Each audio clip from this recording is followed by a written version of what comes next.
உங்களுக்கு நிம்மதி உண்டாகுவதாக. தேவனுடைய இரக்கங்கள் அதிகமாவதாக. தேவன் என்ன சொல்கிறாங்கன்னா, லூக்கா 3:4, பள்ளங்கள் எல்லாம் நிரப்பப்படும், சகல மலைகளும் குன்றுகளும் தாழ்த்தப்படும், கோணலானவைகள் செவ்வையாகும், கரடானவைகள் சமமாகும் அப்படின்னு தேவன் சொல்கிறாங்க. இந்த வாழ்க்கை ஃபுல்லாகவே பள்ளங்குழியுமா இருக்குது.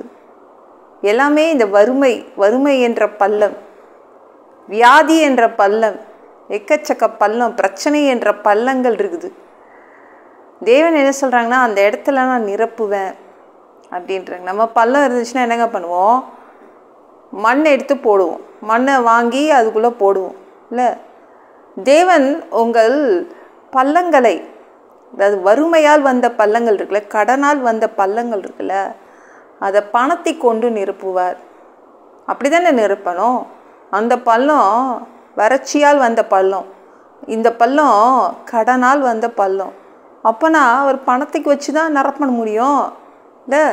பணத்தை கொண்டு நிரப்புவார். கவலைப்படாதீங்க, உங்கள் பள்ளங்கள் சரியாகும். இந்த ஆரோக்கிய குறைச்சலால் வந்த பள்ளங்கள் இல்லை?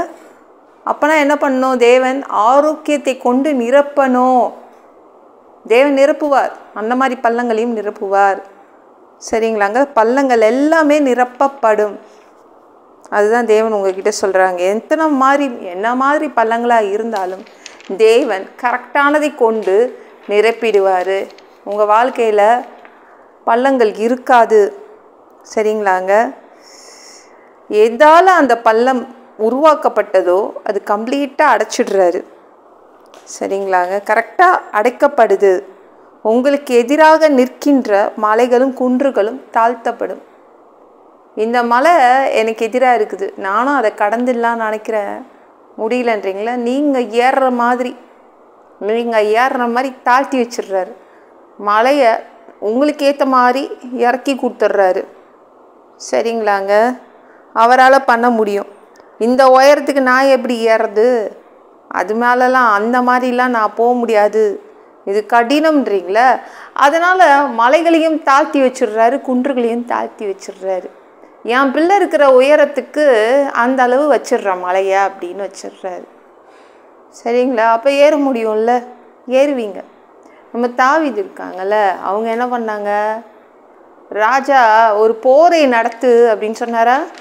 நீ என்ன பண்ணுற? ஒரு போர், ஒரே ஒரு யுத்தம் நீ நடத்து, உனக்கு நான் படைத்தளபதி என்ற ஒரு ஜாபை கொடுத்துட்றேன், கவர்மெண்ட் ஜாப் உனக்கு கொடுத்துட்றேன்னாரா? வெறும் ராட்சதனை அவன் அடித்த உடனேயே அந்த படைத்தளபதி என்ற அந்த கவர்மெண்ட் ஜாபை அவனுக்கு கொடுத்துட்றாரு. தேவன் அப்படி தான். எந்த இடத்துக்குள்ளே உங்களால் போக முடியல, கடினம் என்று சொல்கிறீங்களோ அந்த இடத்த அவர் ஈஸியாக்கி தராரு. சரிங்களா? ஏன்னா நம்ம ஏசப்பா இருக்காங்களே, அவர் எதையும் எளிதாகி உங்களுக்கு அவரால் மாற்றித்தர முடியும். எதுவுமே கடினமாக இருக்காது. உங்களுக்கு எதிராக நிற்கின்ற மலைகள் குன்றுகள் என்ன பண்ணும்? எல்லாமே உங்கள் ஹைட்டுக்கு குறைஞ்சிடும், தாழ்த்தப்படும். என் பிள்ளை இருக்கிற அவசரத்துக்கு அவங்க ஹைட்டில் நான் வச்சுடுறேன் அப்படின்னு குறைக்கிறாரு. சரிங்களா? கோணலானவைகள் செவ்வையாகும். நல்லா போன வாழ்க்கை கோணிக்கிட்டு போகுதுங்க. நல்லா போன வேலை, என் வேலை நல்லா போயிட்டு இருந்துச்சு, ஆனால் இப்போ என்னன்னா கோணிக்கிட்டு போகுது. என் வாழ்க்கை நல்லா போயிட்டு இருந்துச்சு, கோணிக்கிட்டு போகுதுன்றீங்கள? தேவன் என்ன பண்ணுறாரு? அத்தனை கோணலையும் சரி பண்ணுறாருங்க. ஓகேங்களா? செவ்வையாக்குறாரு.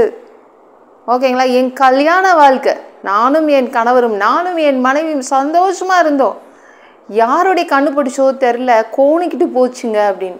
அந்த மாதிரி வாழ்க்கை எல்லாமே அவர் சரி பண்ணி தரார், செவ்வையாக்குவார். நீங்கள் பிரிந்து போன நீங்கள் 2 பேருமே சேர்வீங்க. தேவன் என்ன பண்ணுவார்? செவ்வையாக்குவார். கோணலானவைகளை தேவன் செவ்வையாக்குவார். அவரால் செய்ய முடியும். கரடானவைகள் சமமாகும்.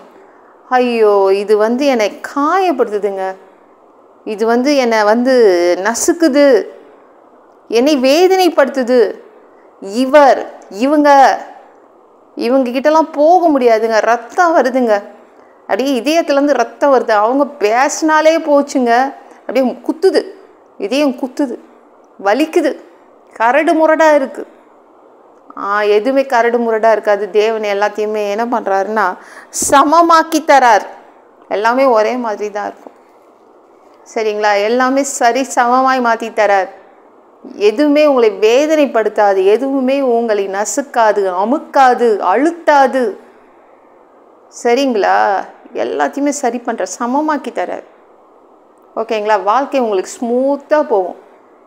இந்த வாழ்க்கையை தேவன் உங்களை ஸ்மூத்தாக, என் பிள்ளைங்க நல்லா நிம்மதியாக நடக்கட்டும், நிம்மதியாக வாழட்டும்னு நினச்சிட்டு அவர் சமமாக்கி தராரு. இந்த வீடியோ பிடிச்சிருந்துச்சுன்னா மற்றவங்களுக்கு ஷேர் பண்ண மறக்காதீங்க. கர்த்தர் தாமே உங்களை ஆசீர்வதிப்பாராக. ஜெபம் பண்ணலாமா? அன்பு பிதாவே, உங்கள் பிள்ளைங்க உங்கள் பாதத்தில் வந்திருக்காங்கப்பா. சாமி, இரக்கம் செய்யுங்க, இறங்குங்க. உங்கள் பிள்ளைங்களுடைய வாழ்க்கை தாறுமாறுகளை எல்லாம் சரி பண்ணுங்க. எக்கச்சக்க தாறுமாறுகள் இருக்குது உங்கள் பிள்ளைங்களுடைய வாழ்க்கையில். எத்தனை பள்ளங்கள் இருக்கோ அதெல்லாம் அடைச்சி கொடுங்க.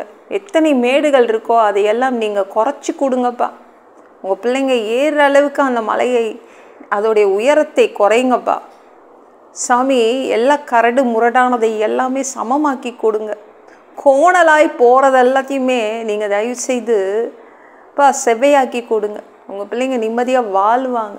நன்றி அப்பா. எல்லாம் பொல்லாத பிசாசுகள், ஏவல்கள், மந்திரங்கள், தற்கொலை ஆவிகள், பயத்தின் ஆவிகள், பலவீனப்படுத்துகின்ற ஆவிகள் எல்லாம் இயேசு என்ற பெயரை நீ கொண்டு துரத்துகிறேன். ஓடிப்போ. உங்கள் பிள்ளைங்களை இரத்த கோட்டைக்குள் மறைச்சிக்கோங்க. பரிசுத்த ஆவியால் நிரப்புங்க. ஞான ஸ்நானம் எடுக்கணும். சாமி உமக்கு நன்றி. ரட்சிப்பீராக. இயேசுவின் காயப்பட்ட தழும்புகளால் எல்லா வியாதிகளும், எல்லா பலவீனங்களும், கேன்சர் போன்ற வியாதிகளும், மரணப்படுக்கைகளும் சரியாகுவதாக. இப்போ ஆரோக்கியத்தை கொடுத்துருங்கப்பா. உங்கள் பிள்ளைங்க நிம்மதியாக வாழணும்பா. ஆரோக்கியத்தை கொடுங்கப்பா.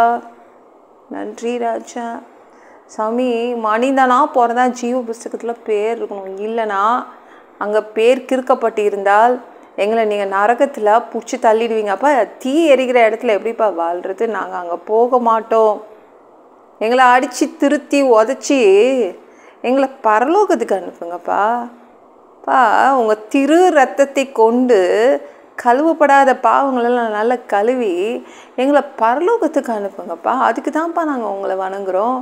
ப்ளீஸ்ப்பா. சாமி, 2வது தடவை இந்த பூமிக்கு நீங்கள் வருவீங்க. ஒரு நொடி இருக்க போகிறீங்க. அந்த ஒரு நொடியில் உங்களுக்கு ஒப்பான ஒரு உடம்பு கொடுப்பீங்க. அதை பெற்றுக்கொண்டு நாங்கள் மத்திய வானத்தில் உங்களை சந்திக்க வருவோம். அந்த தருணத்தை நாங்கள் இழந்துடக்கூடாது. நாங்களாம் மனிதர்கள். எங்களுக்கெல்லாம் பரிசுத்தமாக வாழ்கிறது கடினம் அப்பா. தயவுசெய்து பரிசுத்தமான வாழ்க்கை எங்களுக்கு வாழ உதவி செய்யுங்க. 3வது தடவை கூட ஆண்டவரே நீங்கள் இந்த பூமிக்கு வருவீங்க. 1000 வருடம் ஆட்சி செய்ய போகிறீங்க. சாமி, அந்த ஆட்சியை பார்க்க நாங்கள் விரும்புகிறோம். எங்களையும் கூப்பிட்டுக்கோங்க. எல்லாவற்றையும் ஒப்பு கொடுக்குற முடிச்சவங்க கிளம்பிதாவே. ஆமென். நாளைக்கு பார்க்கலாம்.